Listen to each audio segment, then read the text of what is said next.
Guys, magluto ta og cabbage, carrot, and may century tuna. Tapos, butter ang gigamit na ako kay na hotel made cooking oil. Gamit ta og garlic paste, guys.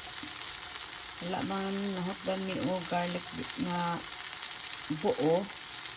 So, maura na siyang available dito sa balay. So, mura na akong gagamit. Pareho na sila bako. Ibutang na nato ang century tuna. So, nag-isa na sa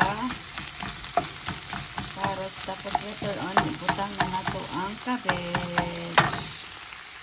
So, ato lang siyang pabukalan kadyot. Ato nga maluto ang carrots. Ilalod na nato ang cabbage na atong tabunan para mutuhok siya. Ito na siyang okayon, guys. Ayan na siya. Luto na ang akong ginisa nga cabbage and carrot, guys, with tuna. Lapangan na